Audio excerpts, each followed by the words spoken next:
Welcome to another episode of Forging a Life with Coach Christine Clark. My delightful guest today is Hailey Rowe. Hailey is a marketing coach. She is a certified life coach, a behavioral change specialist, and LinkedIn lead generation service provider. She helps service-based business owners get more time back and boost sales without being held back by the social media overwhelm. She has been named one of the top 25 coaches in Chicago and one of the top 6 business podcasts for health coaches.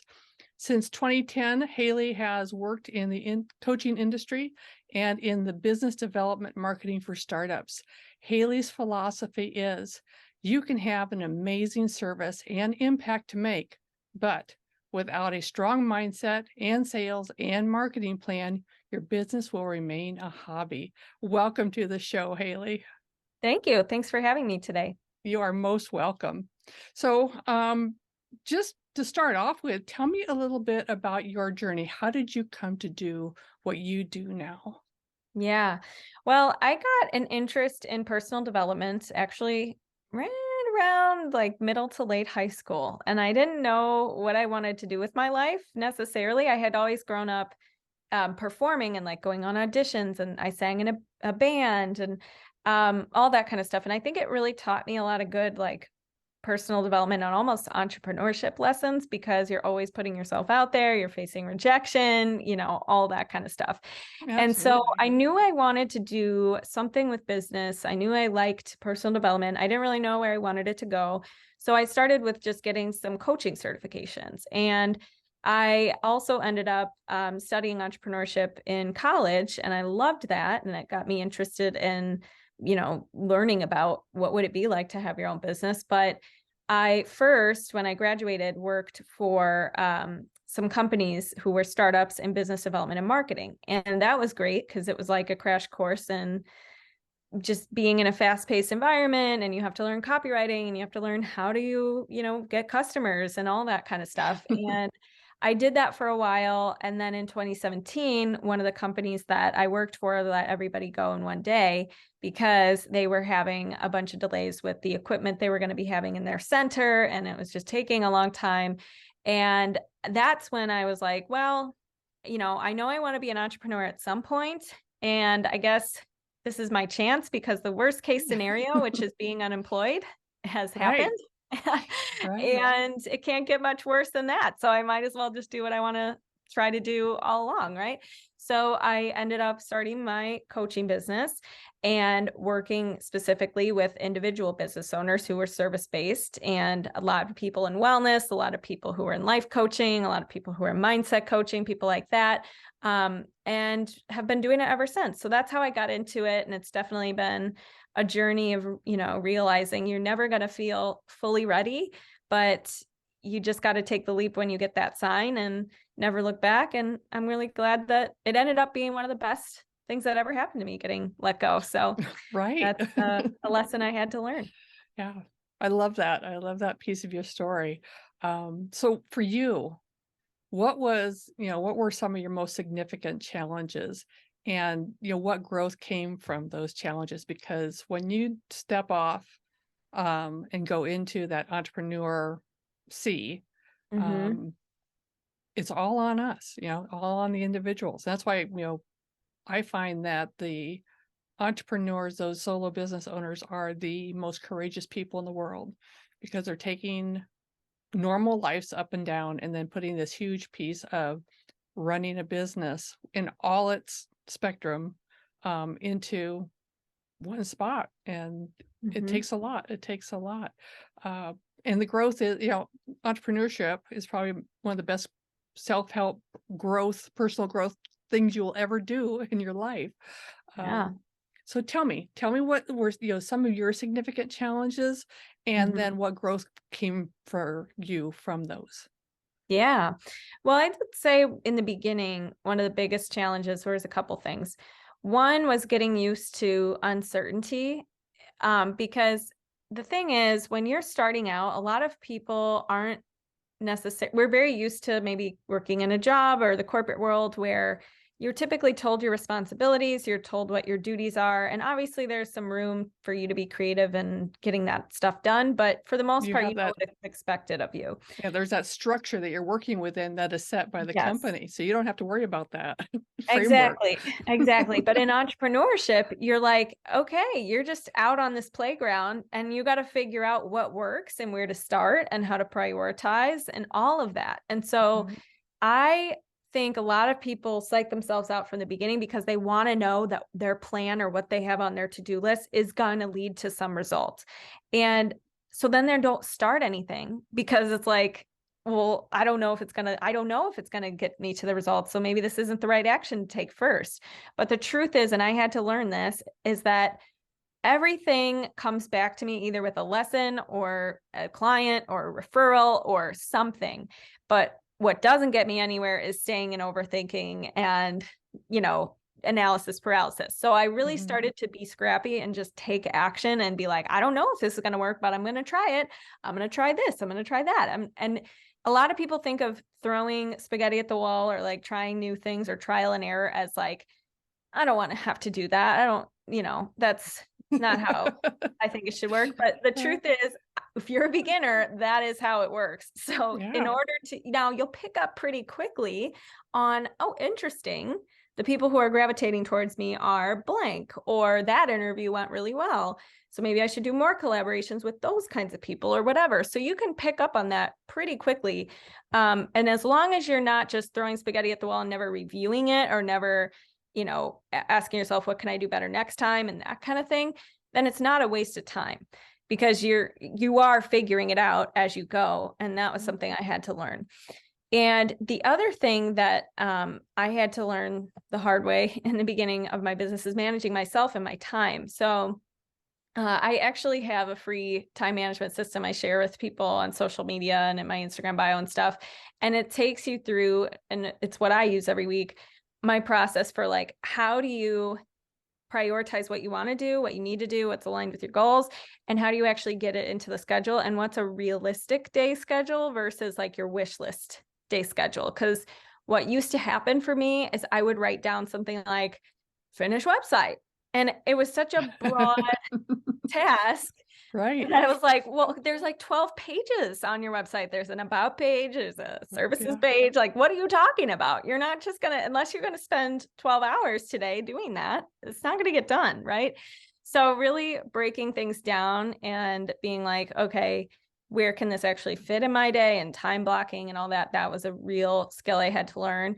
And then I think the last thing is just, as you said, with business being a personal development course, like being willing to feel as many feelings and being willing to refine your process until it works takes a lot of practice. And most of the time, the reason why I think, a lot of people think of failure as like they don't get the end result or something, but I think of failure as if you just give up, right?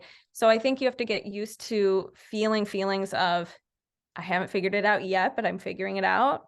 Mhm. And feelings of discomfort and feelings of getting out of your comfort zone when it comes to being on video or doing a big interview or something like that. And just being willing to take the actions and refine until it works, because it does.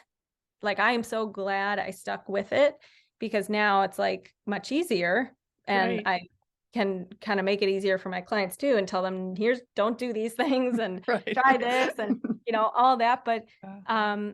that was really important to get better at feeling feelings and just being persistent.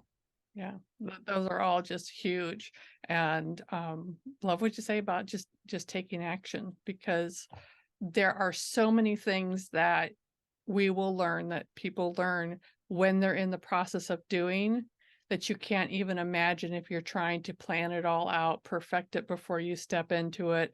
It's life, it's business, and until you take action, there's all these things that will come from that action that you'll figure it out and you'll learn as you go. But you can't learn if you don't go, right? Right.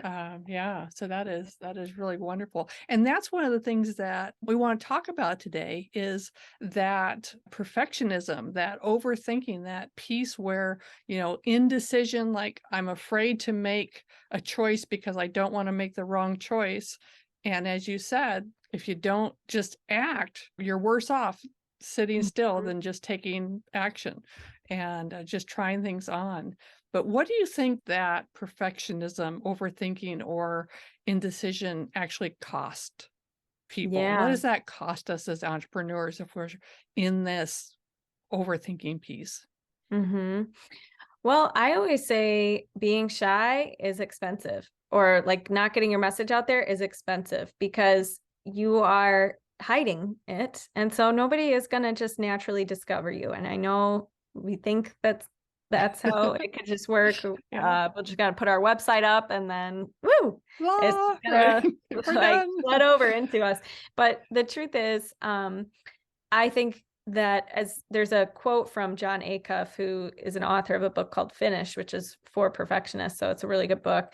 And he says an imperfect idea in your head is useless, but an Mhm. imperfect idea shared with the world can be really useful for people. So I think it's important to know, like, you have to set a criteria. And there's another person I love, Brooke Castillo, who always talks about be okay with B plus work. If you're going to be an entrepreneur, you got to be okay with B plus work sometimes, getting like a Absolutely. minimum viable product out there and then Mhm. keep improving it.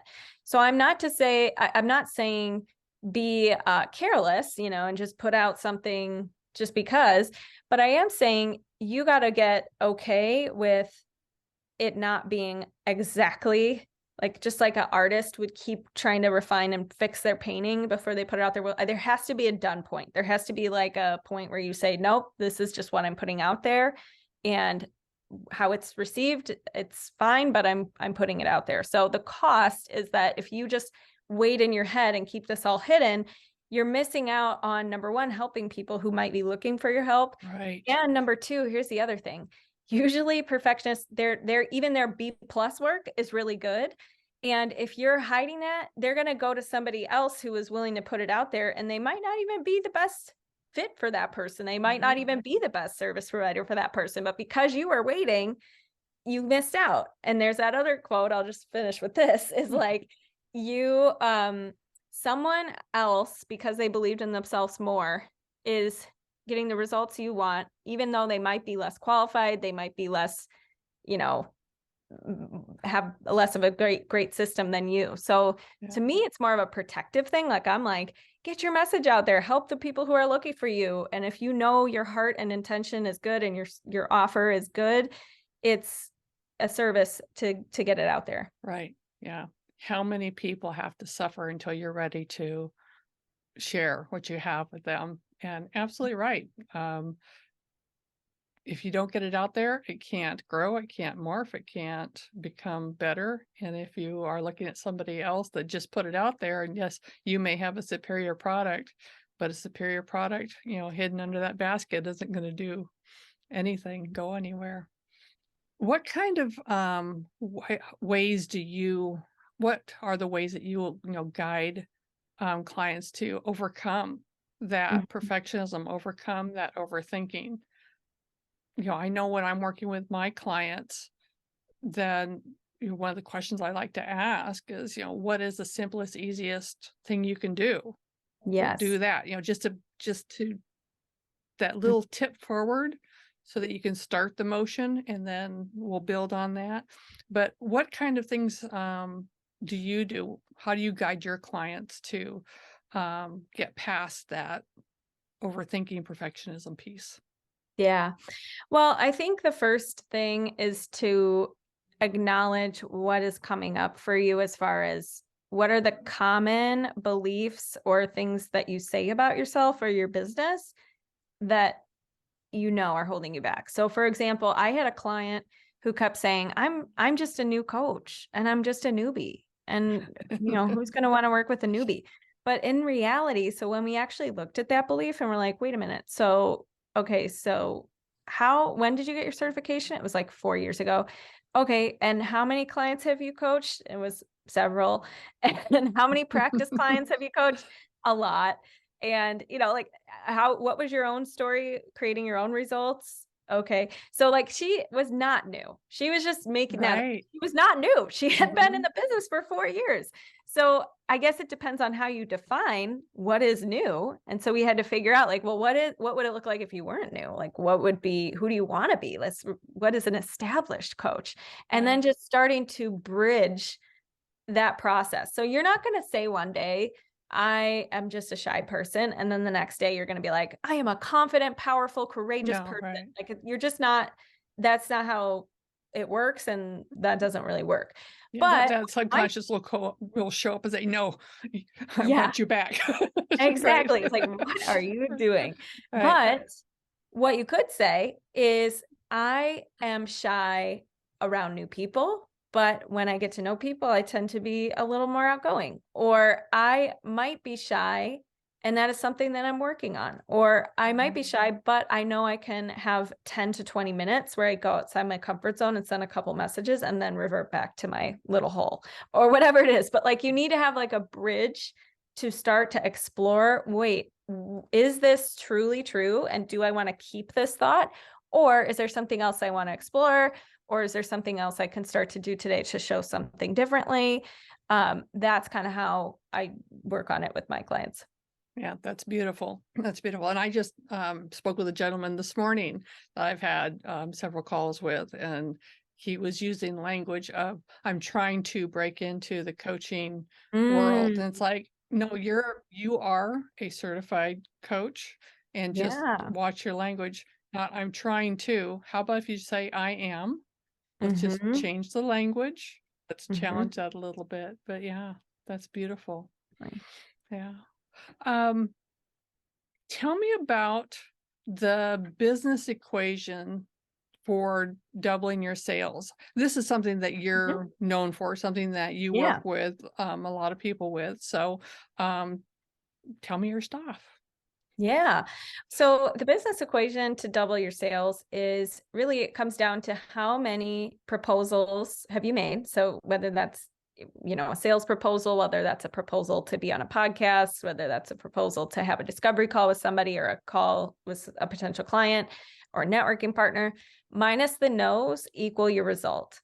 So if you're not getting out there and like, so when I see a lot of people posting about their business, and maybe, finessing their website or making a fancy graphic or doing stuff like that. But then when it comes to actually like how many conversations or opportunities have you seeked out today to get in front of your ideal client or to do a guest talk or to have a discovery call with somebody? A lot of people are like, oh, none. Yeah, I got nothing that rolling. outreach, yeah, is so essential. And what I'm hearing Yeah. is, let's get real about what you are and are not doing. Yeah. Exactly. And, it's not, I think a lot of people get scared about that because they don't know how to approach it.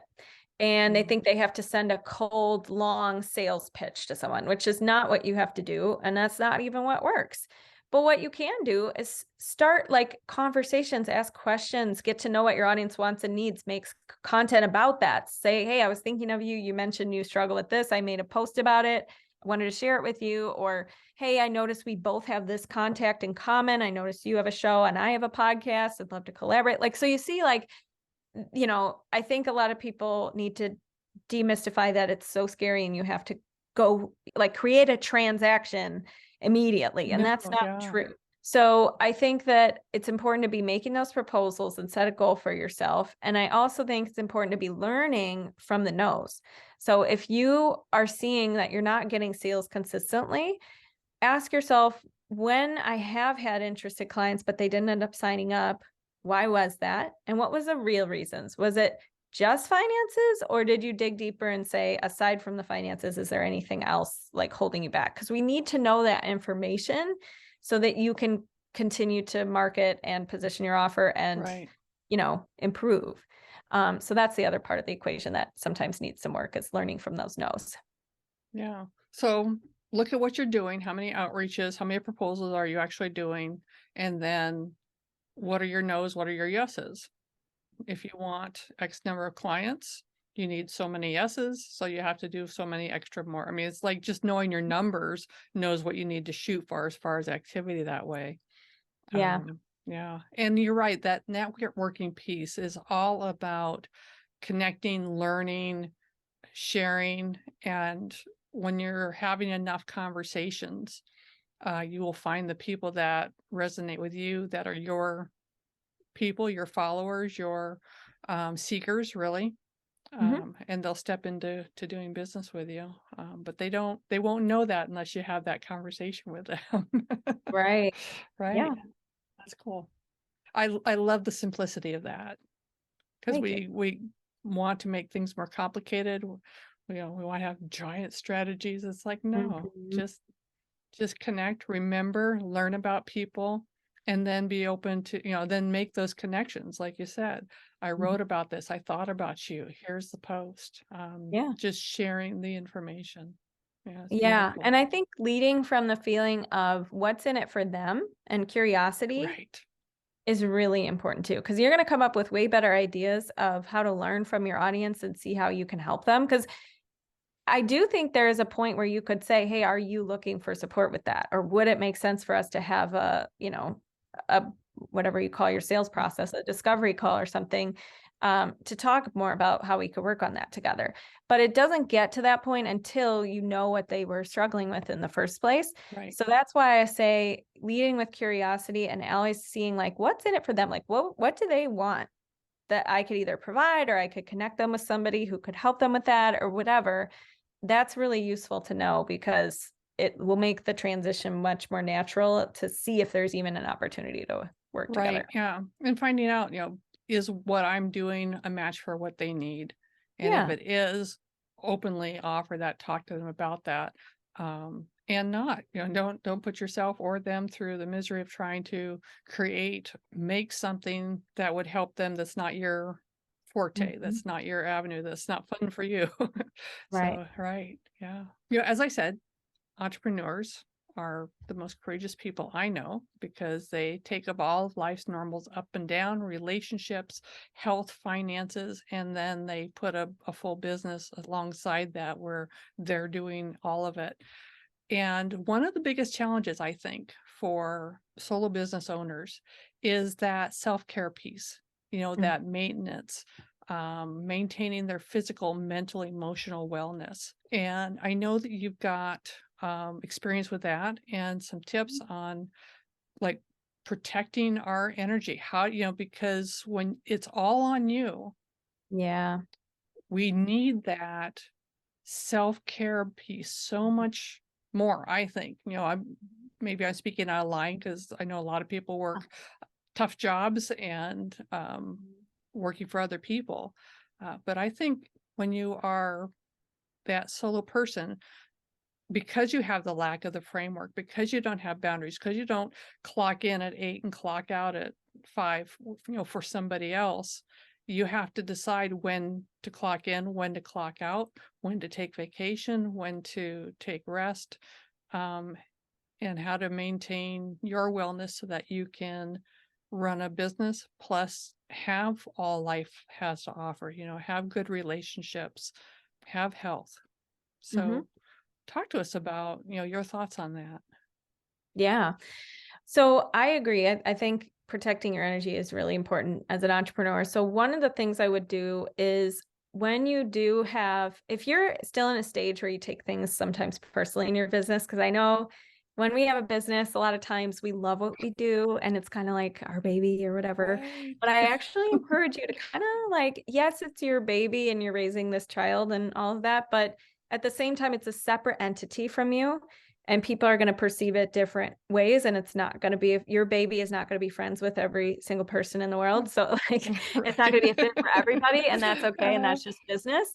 yeah, your But your we tend to your make it, darling child might be the neighborhood to somebody yeah, else. yeah. So, but not making that mean anything about you and your character and your self-worth. It's a separate entity you've created and you're building, and it's a business that's separate from you. So I think it's really important to, if you do get sensitive about stuff, have like a reset ritual you do for yourself. So if you get like a rejection and it stings a little bit and you notice you're just like feeling really low energy going into the rest of your day, have a little plan for yourself. Like have something that you do, whether it's you take a walk or you journal with some certain prompts, or like just kind of having your own back and a prepared thing you're going to do when this feeling comes up for you can be really useful. I also think being somebody who can set boundaries with like social media and comparison and all that kind of stuff is really important. So for me, something that changed the game is I literally defined I am going to check social media for the following reasons: client messages, my favorite family members, and, maybe one entertaining scroll a day before bed for like 2 minutes. And that's how I use social media. I do not use it to compare myself, to look at what other people are doing and then make it mean something about me, to get distracted, etc. So that's a way to protect your energy. And then I think the other thing to do is have some routines for yourself. So like for me, my time batching in the morning is really important for how my day is going to go and how not burnt out or burnt out I'm going to be. Because if I don't plan it and I'm like, oh, I got an email over here and I got a message over here and I got this and that, like I will be exhausted by the end of the day and I'll feel like I never really got anything accomplished. So it's really important to have like, I know I'm going to check my messages at like 4-ish. So I don't need to be stressed right now and just like get up and stop what I'm doing the second to answer this message just because I got a little bling notification on my phone or something like that. So having that like routine for yourself is important as well. Absolutely. Those are all fantastic shares. Yeah, I love the morning routine. I don't think I would survive if I didn't have my morning routine where I take care of me first and then I can do the rest of my day. And Absolutely. yeah.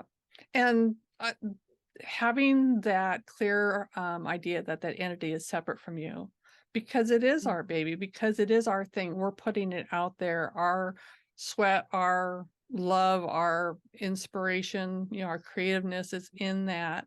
And that makes us very vulnerable to rejection or to when things don't go bad, and just realizing that is a part of what you do. It's not you. Have that Absolutely. separation. Yeah, that's huge. That's huge. Thank you so much for your time, Hailey. This has been fantastic. I